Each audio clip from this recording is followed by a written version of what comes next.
So when we get a body... Okay, but how are you getting a body? If you're able to learn anatomy just as a baseline, it's almost like learning a language. You know how like if you learn second language, it's easier to learn the third, the fourth, the fifth. Yeah. You learn anatomy, you speak the language of the body, and it becomes immensely easier. The only thing I know about these body donors is their age and what they passed from. I don't know any of their medical history. So I've kind of called it Sherlock Holmesing. When you're working with the dead, you can't help but reflect on life. And that's in all aspects. So I am constantly confronted with my own mortality, and that is on the forefront of my mind. What's going on, everybody? Welcome back to another episode of the Travis Makes Friends podcast. Today, I'm making friends with Justin Cottle from the Institute of Human Anatomy. And today we're going to be talking all things human body. Their YouTube channel has almost 7 million subscribers because they're famous for just showing you cadavers and showing you different things about how the body reacts to certain topics like alcohol and smoking and exercise and how to build muscle, but through the lens of actually physically showing you a human body that's like decomposing in front of them. So there's this really cool visual aspects led to almost 7 million subscribers on YouTube. They're adding a ton of value in the world of health, fitness, nutrition, just trying to educate people around that space. So I thought this would be an interesting conversation. Justin, what's up, man? Welcome to the show. Happy to be here. Yes, sir. So let's rewind the clock, man. Let's rewind the clock. I want to dig into your past here before we talk about some more like practical topics, which I definitely want to talk about. Yeah, sure. Let's say 7-8-year-old Justin. What set the scene? Where are you? What are you doing? What are your parents doing? So 7-8-year-old Justin, I am living in Salt Lake City, Utah. So born and raised. But at that time, I mean, I'm outdoors, to be honest. That's really what I am. But I mean, so my parents, my family, I really just kind of grew up very average, very middle class, nothing really surprising, nothing really exciting, just kind of living day to day. And just kind of living in the suburbs just outside of Salt Lake City, Utah. Nothing real exciting there for sure. What did your parents do? So dad was a postal carrier, so worked for the post office. Okay. Mom, she did a variety of jobs, mainly stay-at-home mom for a period of time. Then she would do, just like administrative work wherever she could find it. What would you say would be the greatest influence as to why you ended up in the career field that you ended up in? It was random. So, I mean, it's kind of like, for me, I think it's kind of, there's a really unconventional path to getting to where I'm at. And it really, I think, started because I joined the United States Marine Corp. So I did that when I was 18. Okay. And when I got out of the Marines, I didn't really have an idea of what I was going to do outside of knowing that I had a post 9/11 GI Bill. It's time to use that, go to college. But I was struggling like a lot of veterans do. And I actually couldn't focus. I had to drop out of college. And what I ended up doing was trying to kind of like gather myself, get used to being a civilian again, and ended up, of all places, actually going to a massage school. Okay. Just randomly. The idea was kind of like, I'm used to this hyper aggression in the United States Marines. I was like, maybe I could deal with some softness. Huh. I literally viewed it as a sabbatical. Okay. And then what was strange is that I fell in love with it, of all things. And so, you were like 22. I'm 22 at this time. Yeah. And so what was interesting though, is when I was at massage school, this particular school gave a world-class anatomy education. Oh, cool. So the University of Utah has one of the best anatomy programs, and they take that program and basically replicated it for this massage school. And that's where I got to meet Jonathan Benyon. He's the co-founder and co-owner for the Institute of Human Anatomy. He was my teacher. Oh, no He had just started teaching. And so I got to meet him there. And once I graduated from massage school, I came back as a teaching assistant. And then that's when I actually got to hang out with him more. And when he opened the lab, brought me along. And it kind of just, So he started it after he was teaching? He did. So how it worked was in those early days, around 2010-ish, 2011-ish, the students from the massage school would go up to the University of Utah and they would get a cadaver lab. So you just get to go there, you get to see the bodies, and it would correlate with their curricula. That's awesome for a massage school to do that. That's atypical, correct? That's very atypical. Yeah. And then it became non-existent because then that relationship fell apart and there was basically riots in the hallways. And so, because the students, I mean, it's not as though the students signed up solely to go to the cadaver lab, but it was a big selling point for going to school. Yeah. And so Jonathan decided to start his own. And so he and his brother-in-law started the Institute of Human Anatomy, and then just a few months later brought me along. And that's where we actually were trying to fill that gap. So we were offering the cadaver lab to massage students. And then everyone inside of the Salt Lake City area started discovering we existed. And so we started teaching EMTs, paramedics, medical assistants, dental assistants, basically anyone who doesn't have access to a cadaver lab in a university setting. So basically a lot of trade schools, a lot of just vocational schools, those that just you don't go become a medical assistant at a university. That's more of nursing. So there's this empty space that we were able to capitalize on. And that's kind of what we did. That's so wild, dude.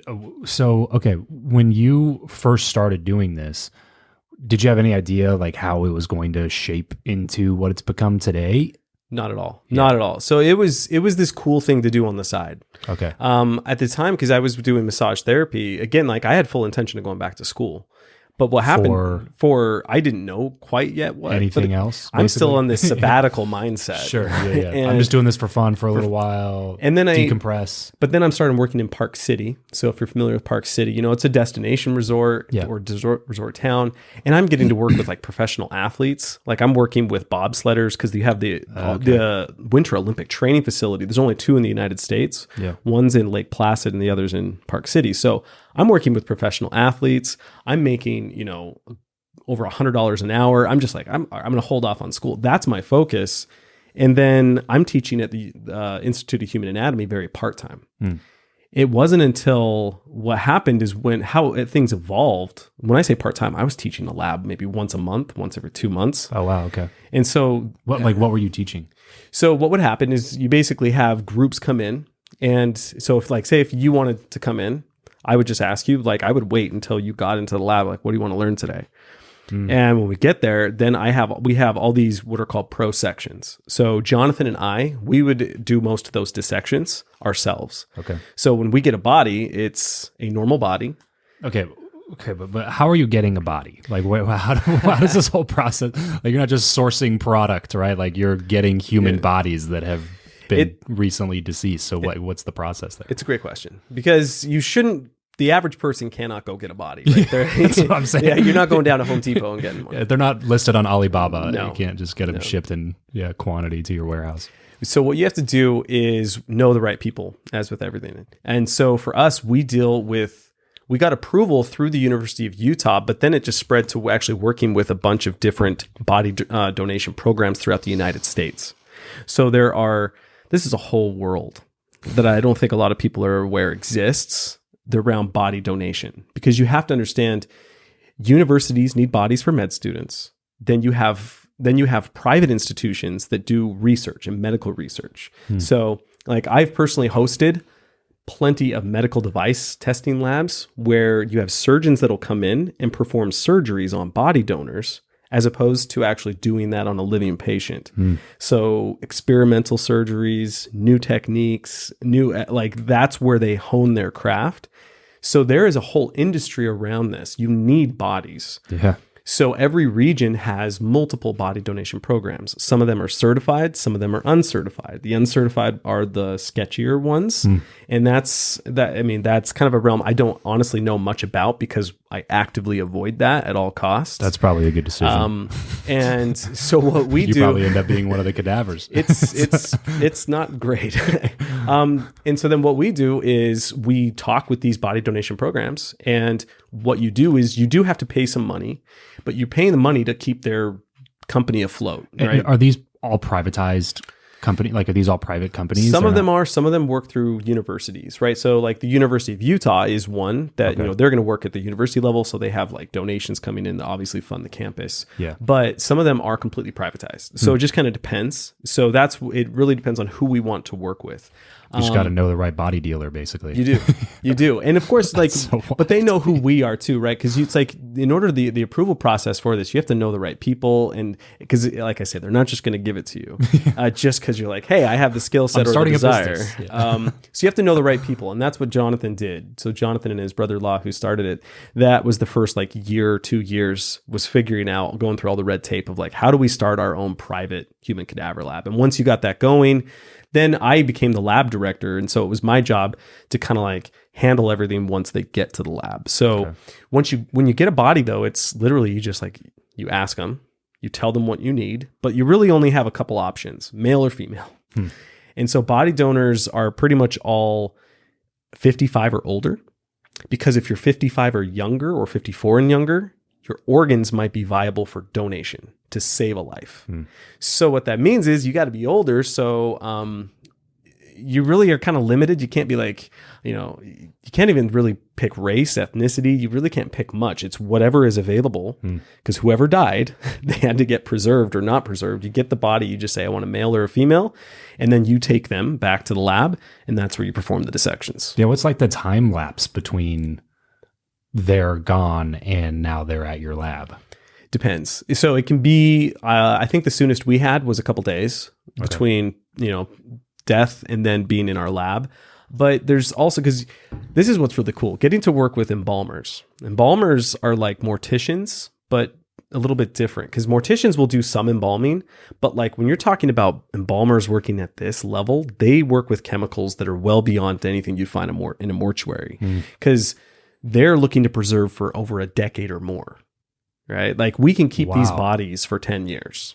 So there's a lot of chemicals going in there, but in mortuary science and the embalmers, they're basically chemists. Sorry to interrupt. I want you to keep going on that. I just want to know, does the body look different from like year 1 to year 10? Depends on how much dissection's been done, and depends on how much handling, because the laws of physics still apply, right? You can only touch something so many times. And so for us, like we've had one body that for like 10 years. Wow. And so at that point, we've estimated, well, actually it's more of mine. It says this is a back of the napkin calculation, but it's like I estimate somewhere around 15 to 20,000 people have come through the lab and physically touched this one body. Wow. So then that breaks it down. So you get fraying, and that's what kind of separates it. But yeah, with embalmers, like learning their whole craft and what's going on in these, it's a really robust process and everything that goes with it. So what I was trying to say is sometimes like the preservation process may not take. So this is a crazy thing. Like what can happen is they'll walk around and they may have to poke the bodies to see if the preservation process is happening properly. Because if it's not, you might get some decomposition, and then they have to just go ahead and cremate the body. Gotcha. So we're really limited. It's not only just like who died, but did the preservation process work properly? Right. And if it did, then we're allowed to take that body, and you pay a little bit of money just to make sure that the business is running properly. Sure. And we then are a steward, is the way we think of it. Like it's a very ethical and responsible renting. And so what we do is everything that is dissected is kept. So then you have like a container for that one individual body. And then what happens at the end of their time there, which we can keep them for about a decade, we take their body and whatever we've dissected back to the body donation program, and all of it gets cremated. Can I ask how much you pay for a single body? I don't even know that side. That's more of that's their side of the things. I mean, it's not much, but I mean, again, it's something to keep the business. Yeah, like exactly. It's still operating a business, and embalmers got to get paid. Exactly. So the families of the dead people that are providing these bodies, is this a decision that they're made? Like, is this like part of the paperwork or something at the mortuary? Like, how do they decide that we're going to donate this body, or do they get paid for it? Is it like a low income type thing? Is it purely donated? Like what's that whole process? Because they're obviously not getting cremated and they're not getting buried. There's no open casket, and then they donate it, or maybe that's how it works. But yeah, talk me through that a little bit. So I mean, great questions, but it also kind of depends on each body donation program. And so I'm only familiar with the ones that we've dealt with, but they're all pretty much the same. But who designs the program? I mean, whoever's in charge of it. So, I mean, at the university level, whoever's running that, if it's at that, or if it's a private institution, what they'll do is, I mean, I'm sure they're working with, local authorities and, I'm sure there's a whole series of regulations there. Yeah, there needs to be. If there's not, that, I mean, I'm just not aware of at that level. Because that's the thing is, since I don't do any of the embalming myself, there is a whole nature of this that I'm unaware of. But every time I go and talk with them, I'm like a kid in a candy store asking them so many questions. And so what I've learned over the years is, so the family can be the one who makes the decision, but most times it's actually the donor. And you usually at this stage, because if you're dying from a non-traumatic event, so first off, they can't have died from a traumatic event. Okay. Because Car then, accidents, because then the cardiovascular system's compromised. And if you try to embalm them, it literally wouldn't work. The embalming preservatives would go outside the body. Gotcha. So you have to die under relatively normal circumstances, but that could be cancer, that could be a stroke, those types of things. But a lot of times, most of the bodies are cancer. These people know they're going to die.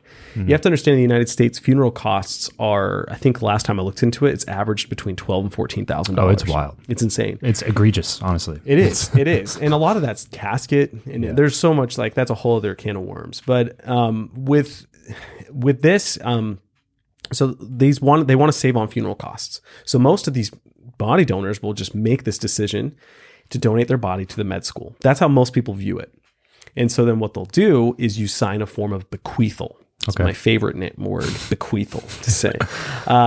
When you bequeath your body, when you die, your family notifies the body donation program that you have passed. They will then come and collect the body. And you have to do so within a certain period of time. I think it's usually they try to get there between 18 hours and 24 hours. Because if not, rigor sets in, rigor mortis. Okay. So the body starts decomposing and the muscles get too tight and you physically can't preserve them. Wow. So you have a narrow window where you have to get them. So once the body is received and then they're preserved, then you can keep them. There's two options, at least with the body donor programs we work with. You could be a return to family body, or you could be a common grave body. A common grave body are those that are like, I don't really have a family, or I don't care for my remains to be returned to my family. Return to family, they do care. Whatever it is, at the end of your time, everything that has been dissected is taken and gets cremated. If you're a return to family body, after 2 years, you get an urn with your loved one's remains. Oh, no shit. If you're a common grave, then that'll usually go to a cemetery, and there's going to be a location in the cemetery where that urn will be placed. Gotcha. So it's when you were saying like you're leasing the body, like that you're legitimately leasing the body. Yes. Like you got to give it back at some point. But here's the thing: the family can change their mind, and that's happened to us before, where we had a body that we thought was common grave. We're like, oh, we get to keep this body for 10 years. The family didn't want that, and they wanted the body back right away, totally within their right. So then we just gathered everything up and returned the body. Everything was cremated, and it was given back. That's so crazy. Okay, so let's talk about high level here. Some of the things that you've learned examining, like literally the insides of the human body. It's, I feel like we as a culture are generally moving into a period of being more aware of health, and hopefully it catches on a little bit more in the coming generation or two, so that, the obesity rate in America could go down, and along with it, a lot of really elected diseases that people basically choose to do because they don't learn anything about how their body works. I'm curious, like if looking into this stuff has completely changed the way that you view how we function as humans.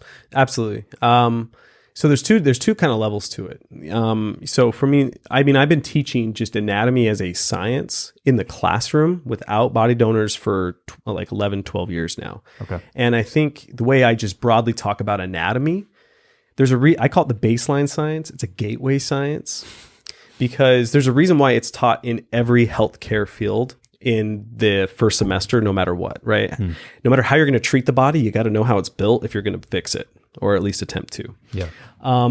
But I always describe anatomy as a very boring science too. It's literally like, at least in the classroom, it's like, this is your liver. It's brown. It produces bile. It's a science of classification. So it's inherently boring. But the thing is, once you know it, you can think of it as the what.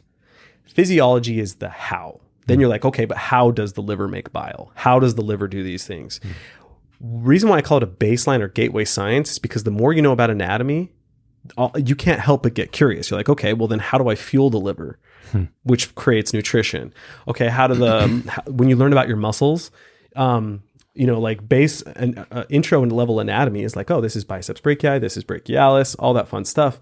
But then all of a sudden, when you start asking, like, well, which one moves in which movement, then you can't help but start naturally shifting towards kinesiology and exercise science, right? So if you're able to learn anatomy just as a baseline, it's almost like learning a language. You know how like if you learn second language, it's easier to learn the third, the fourth, the fifth. Yeah. You learn anatomy, you speak the language of the body and it becomes immensely easier. And so for me, when I started learning just anatomy in the classroom, it was the most powerful thing ever because all of a sudden it's like, I understand what's going on. I can talk to a dietitian and there's no loss of communication. I can talk to a surgeon.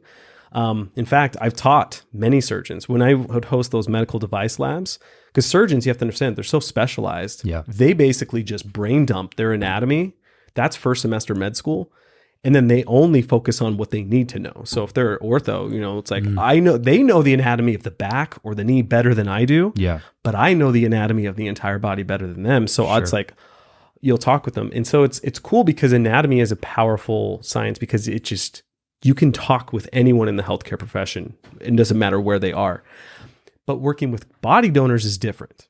With body donors, all of a sudden what you learn is you see how things work. The first time I saw a lot of visceral fat, it changes you. When you see, it's like, because we all kind of conceptually know. Like, I mean, like before I knew anything about health, it's like I knew McDonald's was bad, but I mean, like I didn't know how it was bad.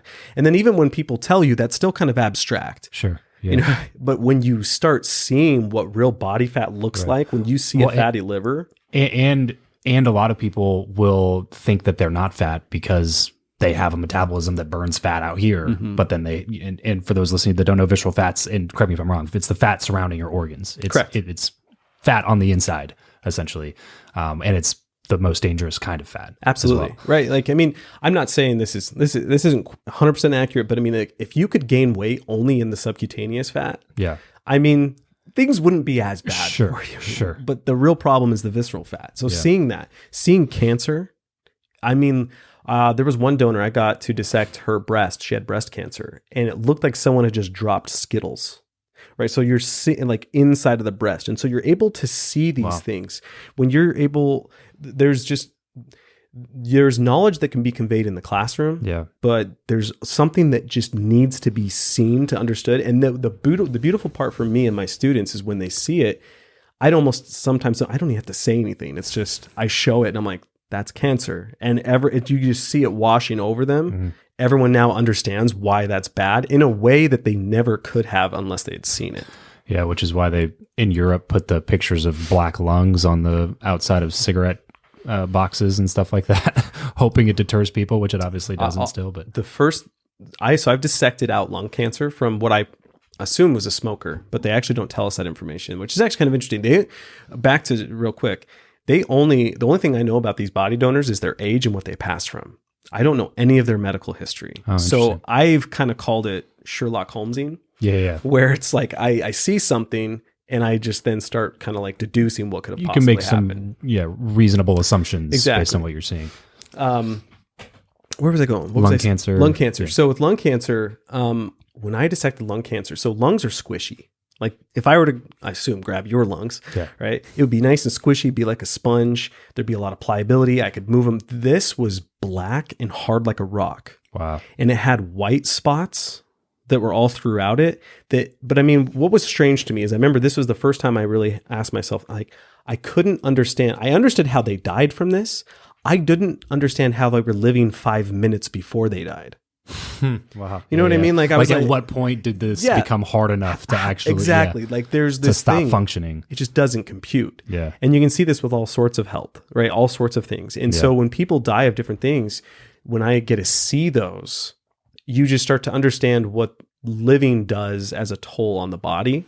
Even things like strokes, like there's all sorts of things that may not necessarily be that they weren't making optimal choices. Sometimes it's just the way it's the luck of the draw. Sure. But that kind of stuff is extremely powerful. And so what it's done is it's made me, I can't justify poor health choices. Sure. Yeah.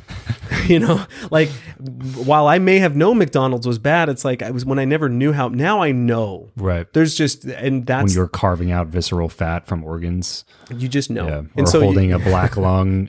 Yeah. It's hard to justify smoking the cigarette. Exactly. What about cirrhosis of the liver? Like, is that something that you can tell pretty immediately? So I haven't seen cirrhosis in our lab. So coming through, but from my understanding, I have seen images of it, and you can. I mean, the name itself actually means red, orange, yellow liver, and so it's all bulgy and it'll be discolored. So you'd be able to see that. So cirrhosis, though, that's end game of liver failure. So I've seen fatty liver, like alcoholic fatty liver disease, and that is still deformed. It looks strange. So that's before it becomes cirrhosis, is what it would. So that's like the gradual. Exactly. Yes. Cirrhosis is end game. When you have when your liver is in that, I don't know if cirrhotic is that right now, but I think everyone understands what I'm saying. Yeah. When you're at that stage, that's when you're headed towards liver failure. So there's stages before that are still, you're in trouble. It looks different. It's for sure. like alert, please alter course immediately type of a thing. Yes. Yeah. Well, let's talk about a couple of those things. I want to talk to you about the brain a little bit as well, but let's talk about start with alcohol. Let's go through some vices here and just roll through their effect on the body. Sure. What happens when you're actually drinking liquor? How bad is it really for you? Yeah. So, this is one of our most popular videos that we did was on alcohol. And what's funny is when I did that video, I didn't even, you always hope the video is going to do well. Yeah. But that was one of the first videos that surprised me in how well it actually did. But in hindsight, it's like, of course it did well. It's alcohol. Yeah. So alcohol, it really just, there's so many factors that go into it. So when you consume alcohol, it can be absorbed somewhat in your mouth. So, it's like, think like wine tasters, right? As they're just sloshing it around. They can actually absorb some small amounts. It gets absorbed in your stomach, which is why your stomach will actually feel warm. But not a lot. Most of it gets absorbed in the small intestine. But when it goes to the liver, it's going to be converted with some enzymes essentially into fat. And whatever doesn't get converted into fat makes it into the bloodstream. And that's where things starts manipulating the mind and different your neurochemistry. But you are going to have fat that is going to be created inside of the liver just based off of metabolism. And it just stresses everything out. I mean, it affects your kidneys. It affects obviously your liver. It affects your brain. I mean, we're talking, it's global. It affects your muscle tissue, and that's something that a lot of people don't understand. How so? It can actually interfere with protein synthesis. So let's say like if you go to the gym and then you drink later that day, I'm not saying you're going to negate any gains, all the gains, but you are going to negate some of those gains. We know that it actually interferes with the protein synthesis. So it's, so it's global, because you have to understand, this is the thing that a lot of people don't think of is we know it affects the brain, but it gets to the brain by going through the bloodstream, and the bloodstream is literally everywhere. So the alcohol is affecting your toes. It's affecting your joints, everything. Yeah. Now, some things are going to be worse than others. And so, I don't pretend to be, have read all the literature. I don't know how much investigation has been done. It's like, how does alcohol affect your knees? I don't know how much has been done, if any, on those levels. But it's not helping them. It's not helping them. It is definitely not helping them at all. Yeah. How negatively does it affect your brain? Like, what type of long-term, obviously it affects your brain immediately, your mind, but like, how does it affect your brain physically long-term? So that's the thing. Since making that video, which is really fantastic, is that a lot of research has come out showing the detrimental effects of alcohol. And one of the big ones is neurodegeneration. So the gray matter, which is the outer cortex, is the outer surface of your brain. It's very thin. I forget the exact what it is in millimeters, but I mean, it's very, very thin. It actually gets smaller. It shrinks even if you drink one drink a week. I can't remember exactly how much it does, but I mean, you can just play that game of what is this going to be like when you do this chronically, right? And whether that chronically is just, a drink every day, this, that, or the other. But neurodegeneration. So what that's going to do is it's going to impact your cognitive health. You're not going to be able to focus as well. You're not going to be able to, your neuroplasticity is going to go down. So you're not going to be able to adapt to situations as well as you once could. It's going to affect everything because your brain is everything. So, I mean, is it going to affect your hearing as in like you're getting hearing loss? No, but it could actually impact your ability to process sounds optimally. So it's just going to have, you're going to have shrinkage in the brain. And that is still something we're working out to see exactly how bad is that. Sure. That's something we need more time, but we can definitely see it. Yeah, it's wild to me, dude, because alcohol is one of those things that it seems like we just accepted it as a culture a long time ago when it's just one of the worst things that we can do. And to be clear, I still drink because it's fun, but also I, don't binge drink for those reasons. And I frankly am just like trying to cut back more and more and more because of all of those reasons. It's like it seems like that's going to be like it's going to be like smoking at some point, where we as a society at some point are just going to be like, remember when everybody used to drink all the time? Remember, like just like we talk about cigarettes. Remember everybody used to light up like, outside the church, in the restaurants, at the airport, in the office, there's cigarettes everywhere. That was not that long ago. Yeah. I feel like probably in the next 30, 40, 50 years, it's eventually, the more data comes out, I guess, or the as soon as people start living to 120, 130, 140 years old, and we start realizing that there's actually, we're capable of doing so much more. I feel like that's going to be one of those things that we kind of look back on and we're like, oh, that was kind of dumb.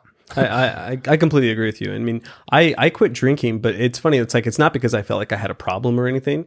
It was just that I got tired of feeling terrible. And that it was just that simple. And I've loved it. Like, there's not like, to me, it's more like I think of drinking in the same way that I think of ice cream, where it's like some days it's like, that'd be nice to have some ice cream. Yeah. But I almost never actually go get the ice cream. And then you just give it a little bit of time. But, I understand why people do it because, I mean, I drank for years. I mean, I'm a Marine. Like, drinking is in my blood. Yeah, for sure. So, but I think I understand exactly what you're saying. I really believe that'll be the case. And I only expect us to find worse results the more we look into alcohol. Because, and this is something I said in that video, this was about 3 or 4 years ago now that I made it. I'm like, it's poison. And we all know it's poison in the same way that we're not under the pretense. Yeah, we know McDonald's is bad. I mean, so it's just now we're figuring out how bad it really is. Yeah. Well, this is depressing. All right. So let's move on to the next vice. Let's talk vaping. Yeah. Versus smoking. It's obviously fairly well documented that smoking's pretty bad for you. Vaping's the new thing, and now there's kids, dude. Like, just kids. They're like 11 walking around with freaking vapes. I gotta assume it's not good for you either. So let's talk through some of the effects that vaping might have on you. So vaping is there's a difference in types of vape that. We have learned this because, so Jonathan made a few videos on vaping, and if you want to agitate a community, make a video demonizing vaping.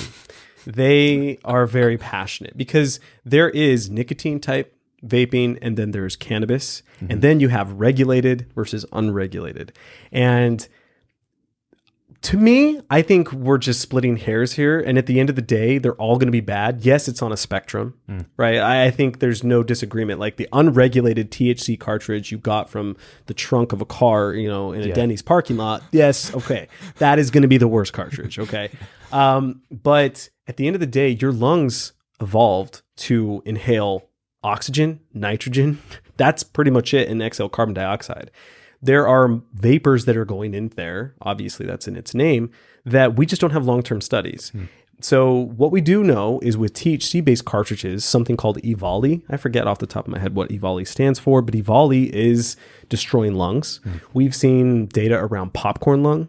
Popcorn lung got its name based around movie theater popcorn and workers, the fumes actually destroying parts of their alveoli, the distal most sacs inside their lungs based off those fumes. So to me, it's like, I think this is about as common sense as it is. Look, I'll be honest. I used to smoke cigarettes when I was in the Marine Corps. Yeah. I used to justify that like crazy. Like I know it's bad for me, but I could stop it. And, like I know the mentality of smokers, and I know the mentality of vapors is the same thing, even if they don't want to pretend. They want to pretend that it's different. Yeah. At the end, they're justifying it. I think everyone knows that it's more likely it's bad for you than it isn't. But the thing that they're holding their hat on is that we don't have a ton of long-term data. But the data we are having come in is suggesting that, yes, there are definitely problems. It's affecting the sacs. So these alveoli, these are really tiny. These are microscopic little sacs. That's the very end of the bronchial tubes. So when you breathe in, that's where air stops and it meets the bloodstream. Those are somewhat getting destroyed or losing elasticity. These are in your lungs? These are in your lungs. Okay. So they're losing elasticity. You're seeing in some cases, again, it depends on, we'd have to ask, what is the vape? What are they smoking or inhaling? Things that are similar to like emphysema, COPD, so chronic obstructive pulmonary disease. There's all sorts of little incidents, but we just don't have long-term data. But I think anyone who is assuming this is going to be fine, that they could do this all day, every day until they're 90 and assume they'll be fine, I think they're deluding themselves. The substance is basically irrelevant, whether it's THC or nicotine or whatever it is. It's pretty much irrelevant. Yeah, they're all going to affect you differently because THC it's a different molecule, right, than nicotine is. So you have to have different carrier molecules. There's different things, there's different subtleties, and those are going to interact with the body. And there's no question that what it seems like is unregulated THC cartridges are very bad. But at the end of the day, you still are inhaling things with the nicotine. Nicotine itself is not that bad. Yeah. So it depends. There's a lot. I've heard that it's actually not. That's actually pretty good in some exactly. cases. But the problem is it's also very easy to abuse. And so, I mean, this is where we just have to be honest with ourselves and say like, okay, is it worth it? Is it worth the effort or the risk that's coming with it? And for me, it's like I don't see why you'd really go down that realm. If you don't have to. What about smoking weed, like smoking flower versus a vape, or smoking flower versus smoking a cigarette? It's awful for you. Smoking anything. Yeah. Because I mean, anything you inhale into your lungs besides oxygen. The way I always put it is it's like you're lighting something on fire right in front of your face and inhaling it. That's not good for you. Smoke, there are many different kinds of smoke and they all matter differently, but they're all bad for you. And we know this. So it's like if someone were to I'm not in the habit of giving medical advice, but if someone were to just ask, like, Justin, like, what's your preference scale? Right. Like, obviously, like vaping. Well, it's like alcohol, right? Like no alcohol is good for you, but tequila's probably like the best one. Exactly. If we're going to if we're forcing me to pick like good alcohol, it's probably the clear tequila. It's probably best. Exactly. So that's where I'm at is vaping is going to be the best one more out of those typical, but with smoking is like, okay, smoking a cigar, how's that going to be different? Because if you inhale the cigar smoke, that's going to be very bad for you. Well, you shouldn't be inhaling the cigar smoke, but this is where you start getting like all these little nuances. And I'm not in the habit of fighting with the community in my comment section. But I read those comments and you can see that like when I did a video talking about this very thing about how all smoke is bad, I don't care what it's coming from. It's bad for you. The amount of pushback I got from cigar smokers was intense because they are just out there like, well, you shouldn't be doing that. And I'm like, I get it, but I mean, do you really think like no smoke, like not even a little bit of smoke is getting into your lungs? Right. It's all very bad for you. It destroys, again, COPD, so emphysema, chronic obstructive pulmonary disease. It's going to create bronchitis. It's going to, you are literally inhaling hot like fumes into your lungs. It's going to destroy them. Is there so let's do the fake scale thing here. So we're talking like smoking cigarettes, probably all the way like worst thing you could do. What would be the best thing if you're picking one of those vices?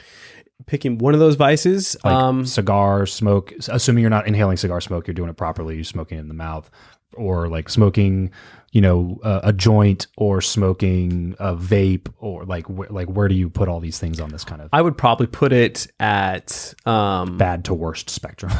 That's a really good question. I'd have to do some I don't want to, it's not that I need to do a robust comparative analysis or anything like that, but I mean, like, I get the get feeling, some views though if you did. Right, probably. I would probably put it and rank it. I'd say probably THC. It's a toss up because I mean, like, I'm also a fan of THC and CBD, and I am really interested of the compounds themselves. Yeah. I'm very much interested in them. I'm very interested in psychedelics as a whole, and while THC doesn't really classify as a psychedelic, I really am optimistic about a lot of things with it.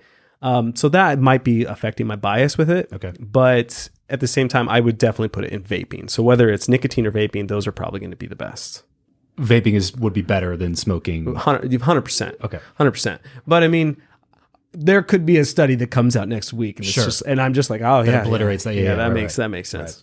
Well, it doesn't bode well for my cigar smoking either. But you know, some of those vices, man. Like sometimes I'm just like, you know what? I know this is bad for me, but I enjoy this so much. You don't have to. You know what I mean? Exactly. You don't have to be perfect, and I'm not. And nobody's vice free. You know. Exactly. And like, if you tell me you are, you know. Like, you're lying. Yeah.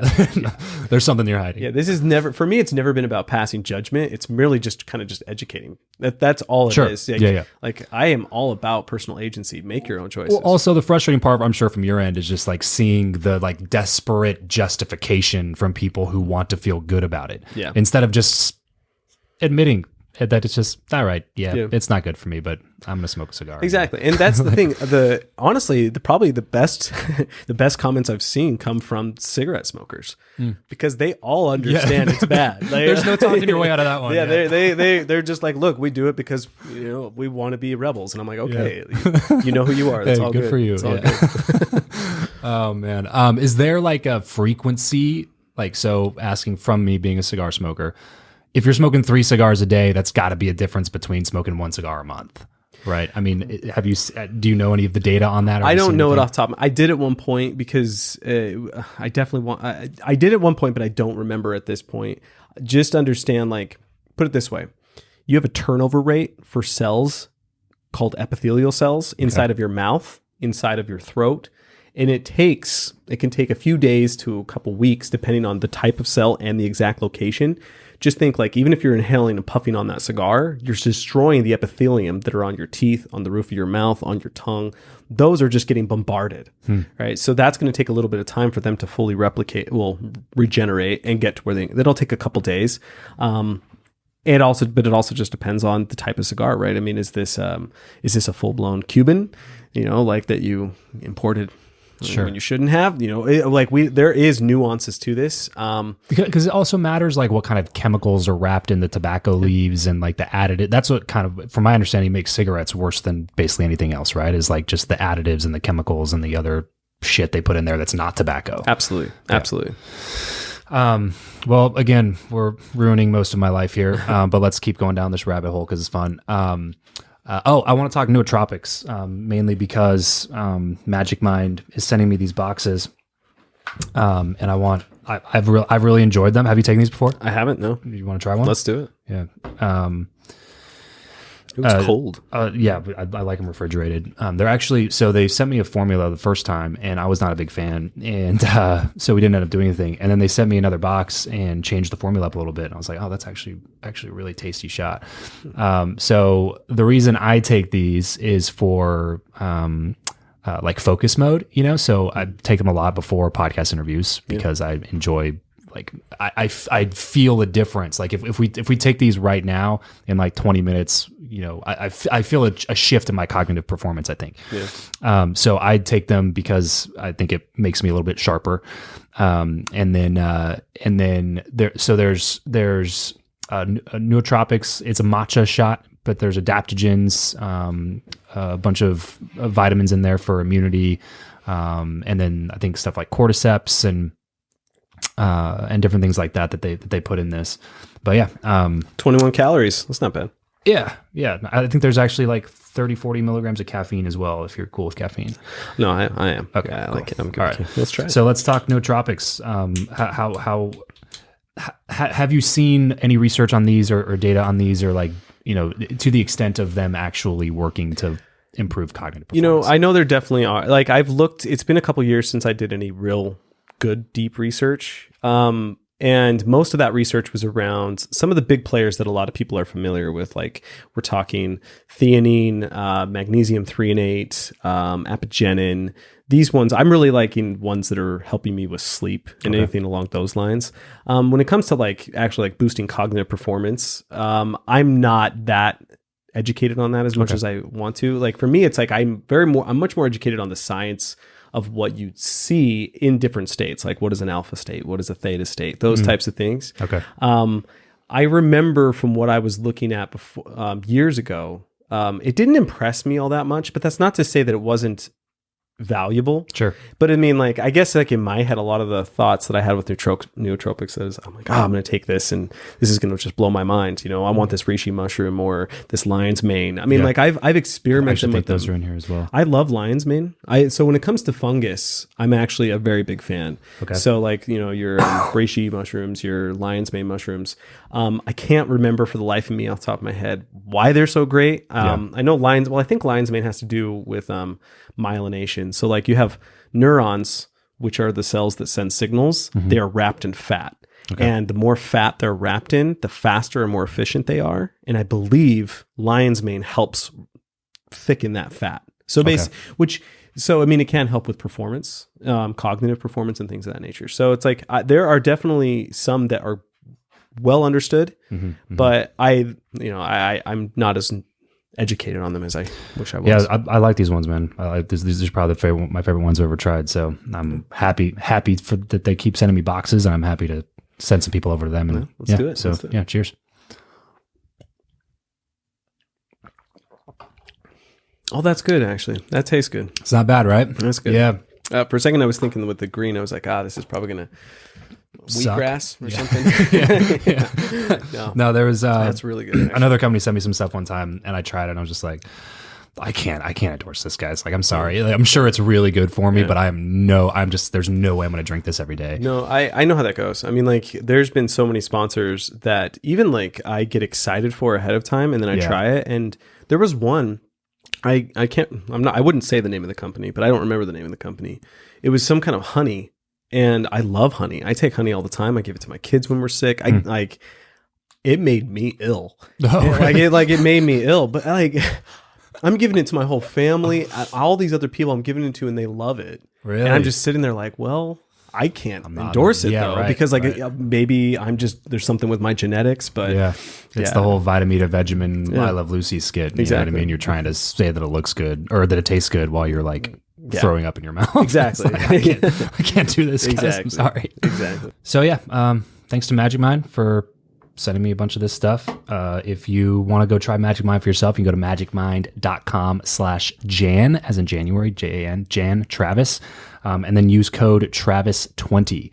You're going to get $75 off your order when you subscribe for a 3-month supply of Magic Mind. So magicmind.com/Jan Travis and use code Travis20 if you want to try this nootropic. It's my favorite one. I use them all the time. And if you're a podcaster, I think you owe it to yourself and to your audience to take these before you do any of your episodes or recording your content. I genuinely believe it actually really, really helps. So, thanks for indulging my my questions on nootropics. And then before we're talking about that, we were talking about the full spectrum of things. And then we mentioned that you're actually a fan of THC and CBD, but like smoking is probably not the best way. So what about stuff like edibles, like gummies or cookies, brownies, whatever? Like, is it okay to consume in those forms? And if so, are they all kind of created equal, or is there a preferred choice or method of consumption? So, I mean, great question.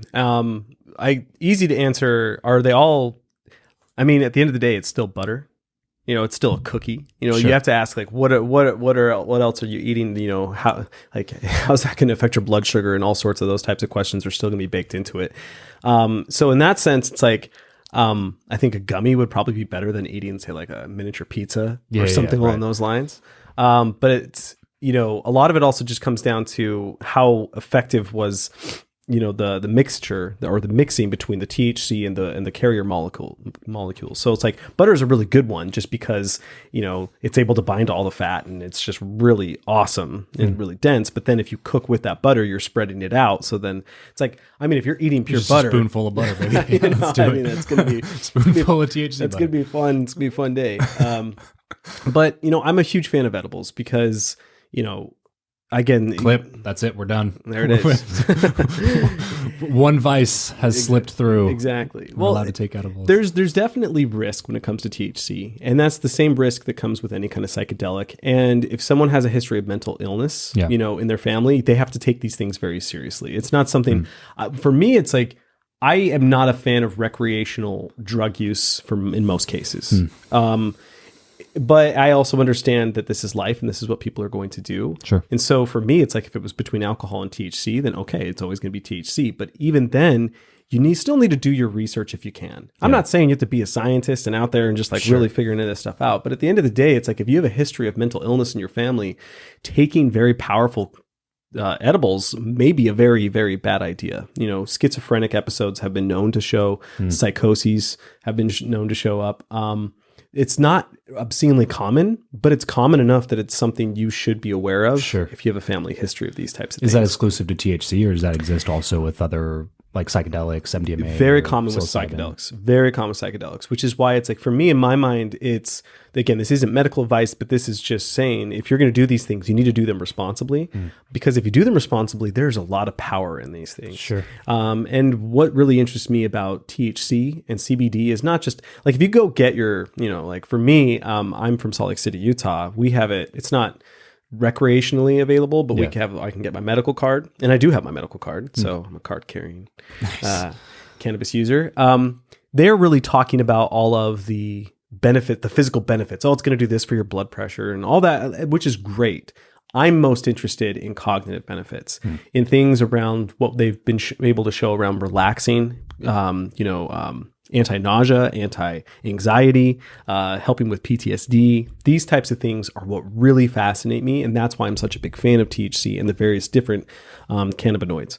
And edibles just seem like a great way to do it. Yeah. You can chop it up. You can get really scientific with it. You can know exactly how much you're getting with it as opposed to smoking it, or vaping can even be really hard to tell. So I just like how it's packaged. I think it makes a ton of sense. What about negative effects of THC? If you're taking THC over a long period of time, in edible form even, does it have, is there brain cell degradation, things like that? That's a good question. I would have to look and see. Not the last time I looked, there wasn't anything that was overly convincing. Okay. I wouldn't be surprised if we find something down the road. Yeah. But now that's becoming more less taboo, obviously. That's the thing is, you as a body, as a human, as an organism, are a very complex set of systems. And so when we need to not be as surprised when things end up being worse for us. Right? Especially if they're fun. Exactly. It's pretty much all fun things. I assume most fun things are bad for me. So it's a proper assumption. But at the same time, we've been talking about this ad nauseum. There's something, it can be worse for you. It can be not as bad for you. So for me, it's the detrimental effects, definitely habit forming. We know that. We know it affects things like work ethic and focus and things of that nature. So it's like, if you're trying to accomplish something, maybe doing it, with THC is not the best way to go. Yeah. They've shown it's not nearly as valuable for creativity as people like to think. I know for my own cannabis use, I feel like I'm having a lot of great ideas, and then I write them down or I talk them out, and then I look at it when I'm sober and I'm like, that's a bad idea. I'm not going to do that. It's almost like it helps even make sense. Yeah, don't even know what I was trying to say there. And if it does help at times with people, that's great. But there's been research that's shown that you'd probably come up with that idea regardless of the cannabis, without the THC. But at the same time, I feel like people have almost like rituals. And to me, it's that's really that probably is more credited for the idea than the substance that you're on. You know what I'm saying? You're not most of the time just, if you're somebody who likes to be creative when you're high or whatever, you're not just doing some sort of brainless activity. You're watching TV or whatever and coming up with ideas. You're probably going for a walk in nature, or you're like journaling or writing stuff down, or like you're typing out a manuscript, or, you know, if you're an author, or you're painting, or you're drawing, or you're doing graphic design or something, there's some sort of like ritualistic aspect that I think maybe that triggers you to get into a flow state quicker and allows you to be more creative, but you've kind of like deemed it as like the substance that does it to you, when it's probably just like a combination of multiple effects that get you into flow state a little bit quicker. I completely agree with you. Like, I think you nailed it. And that's like, for me, I know like my best ideas come from me when I go on long walks. Same. Like, I just go on long walks. Yeah. And so there's been many times like I would purposely take THC, and sure, I'm having great ideas, but I feel like I'm always having great ideas. And I came to find that I couldn't remember my ideas that I had with the THC as well as I could if I didn't. So That's it's true. You know, for me, I don't take it for those reasons. Sure. I'm not using it for ideation or any kind of the creative processes. And I'm very big on creative processes and understanding those. And so if it did help me, I'd be first in line. I'd be like, let's go. Let's go. Yeah. What about CBD versus THC? Yeah, so CBD has a lot more on a lot of the different cannabinoids other than THC.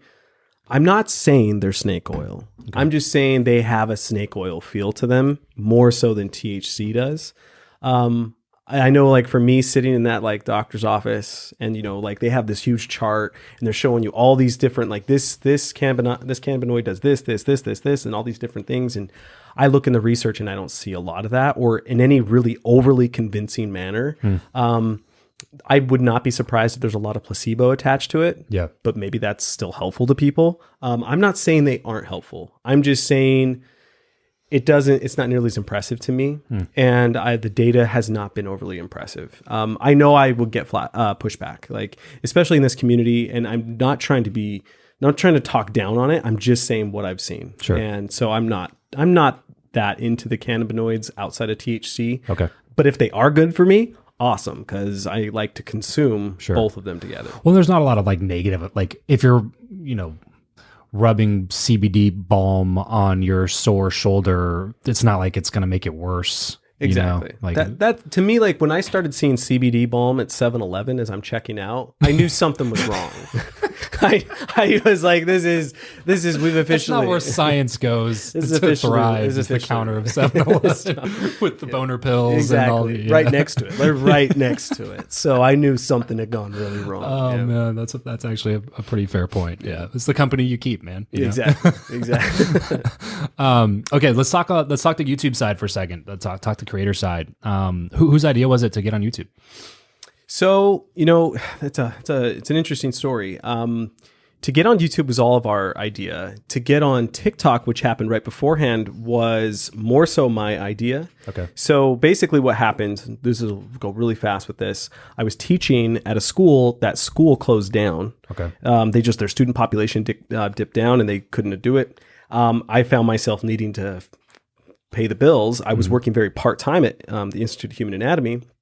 And so I started getting into side hustles like we all do. You know, I'm desperately Googling, like how do I make money real fast? And I stumbled into digital marketing, as so many people do, social media marketing agency.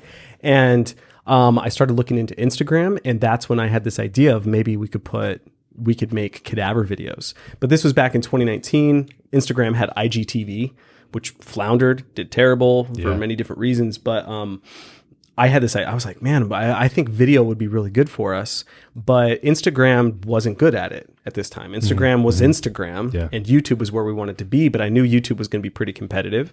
And then one of my former students mentioned TikTok, and I had been familiar with TikTok, but I had kind of not thought about it that hard. Yeah.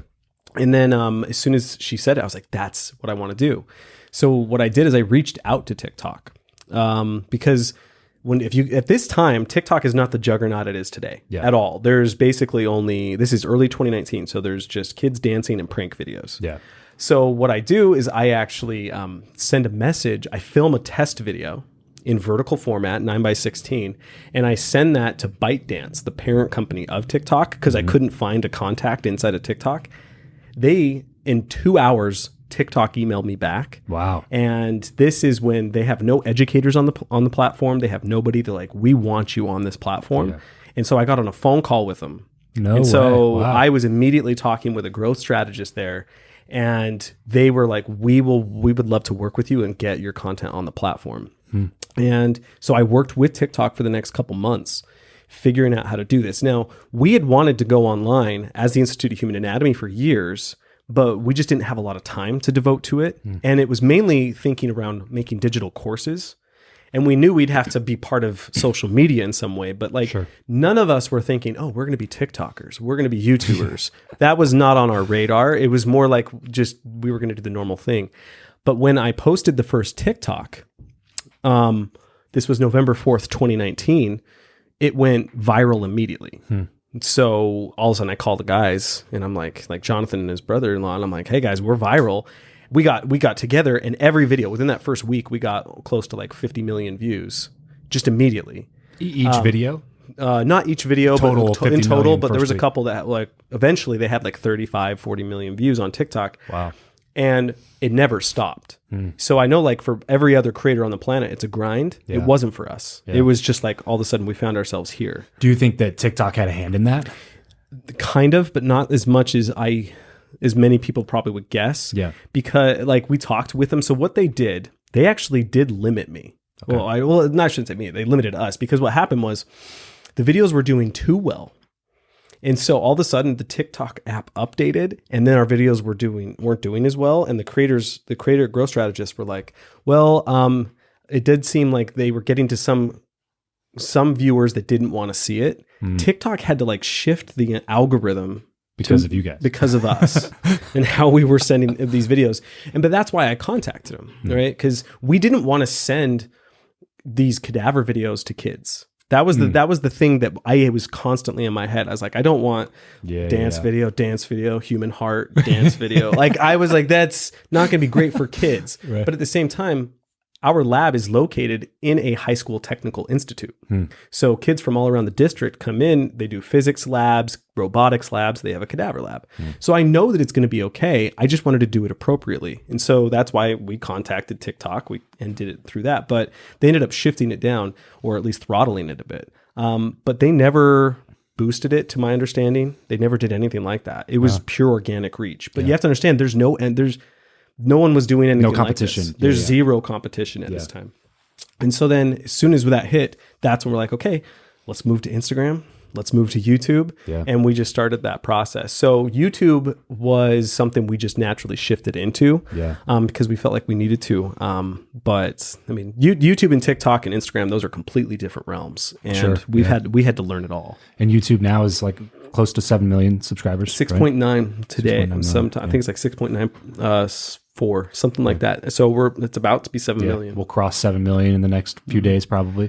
Yeah. So, I mean, it's been a journey to figure out, because you have to figure out short form and long form, which, I mean, I'm sure you understand are completely different things. Wildly different. Like, I mean, like they have a lot of similarities, but for us, it's just going viral overnight. And I think that's one of the hard things is when there wasn't a grind, all of a sudden you just find yourself like, I got to pull myself up by my bootstraps. You're constantly behind. You have to increase expertise faster, or else people will like leave the funnel. That first year was intense, because that also we transitioned right into COVID. And when we hit COVID, we were one of the only medical educators on TikTok, and TikTok asked us to help. So I was now producing 2 TikToks per day as part of a campaign. This is when TikTok did help us. And they were pushing our videos out to people to educate, because everyone was at home. So I'm making 2 TikToks a day.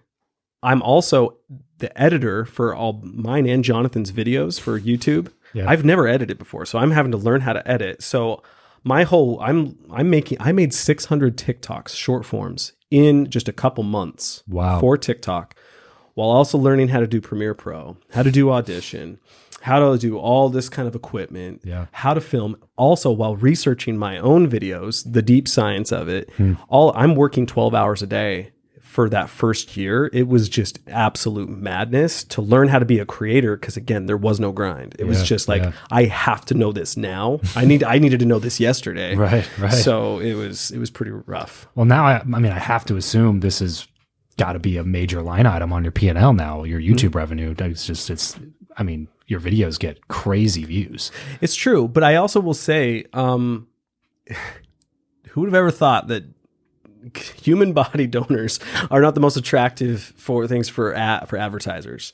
So CPMs and RPMs for our channel are far lower than they would be for anyone else. So I don't want to sit there and say like it's not that we're able to keep the doors open. We're able to do those things, but any comparative channel, like I remember I was talking with a bunch of creators at VidCon. I was at VidCon this last year, and when I was almost just, I got so depressed when I'm talking with like how much smaller they were. And I mean this respectfully, but how much more they were making. I was just like, this is, it's not cool. But brutal. At the end of the day, you know, I mean, and I know this sounds kind of almost like trite, but I mean, we're not doing it for the money. Yes, we like the money. Of course. You want that to be there. But at the end of the day, it's like we are educators first. Yeah. So it's like, it's never been like so bothersome. But at the same time, it is frustrating. But also, it's got to bring other business to the Institute. Oh, absolutely. Right? Like, absolutely. I mean, the business development piece of it has to be insane. Well, I mean, like, when we started popping off, everyone from around the world started contacting us. And I mean that. Like, I mean, I had a conversation with someone who was a direct representative of the CCP, the Chinese Communist Party, who was trying to get our content baked into China's like entire schooling program. We didn't have any online courses to give them, so it was kind of like we'll touch base later. Yeah, right. But I mean, like when the CCP is reaching out to you, I mean, like it's literally everywhere. Yeah. That's the thing. It's the opportunities that come. Yeah. I mean, I don't think anyone's really surprised by the amount of opportunities that come with just how interested everyone is. It is an opportunity magnet, that's for sure, especially when it does that well. Yeah. Well, listen, dude, is there anything kind of closing here?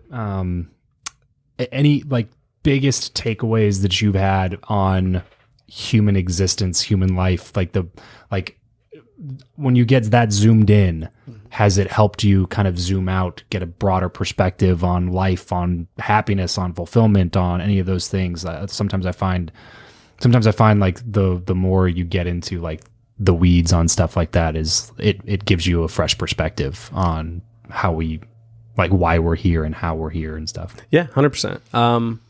I often tell people that you can't help, when you're working with the dead, you can't help but reflect on life. And that's in all aspects. So I am constantly confronted with my own mortality. I'm very understanding that this can all go away at any time, and that is on the forefront of my mind. But it's not in this depressing way. It's not as though like I have some existential fear that I'm just like an asteroid's going to hit us or I'm going to die at any moment. It's just more so I have found myself, since working with body donors, living far more in the moment, which is, you know, the thing that every single guru will tell you to do. It's not that I, have done the meditative work really to pull that off. It's more so just that, and you see this with anyone who works with the dead. You see this with first responders. You see this with military members. It's just when you are constantly, or more so than you should be, exposed to these types of things, you can't help it. And for me, it's helped me make better decisions in life. It's helped me just kind of stay more grounded with things. I feel like, I don't know, it's been beneficial to my soul. If anything, you can't help it. You can't help but just always be thinking, like, this is amazing. It's great to work with these. This could end at any moment. I'm just grateful to be here. It's been my big takeaway. Well, dude, Justin, thanks so much for coming out, man. This is a lot of fun. Yeah. I mean, if you guys are watching this, checking this out, obviously go check out what Institute of Human Anatomy is doing over on YouTube, TikTok, Instagram, everything else. You can see a bunch of very, very interesting content with cadavers, dead bodies, and see what human anatomy is all about. There was a fascinating one I was watching just before I did this on like what your abdominals look like and stuff like that. It was like the obliques, and that there's like they go different directions and stuff. I was like, it's mind blowing. But like what you were saying at the beginning of this, the more you understand about that stuff, you can't help but affect it when you're at the gym or when you're, trying to stay hydrated or whatever. You get a little bit more motivated, you know what I mean, to do the right thing when you see how it actually physically affects your body. So absolutely, highly recommend checking out the stuff that they're working on over there. Justin, thanks a lot for coming on, man. This is a lot of fun. Happy to be here.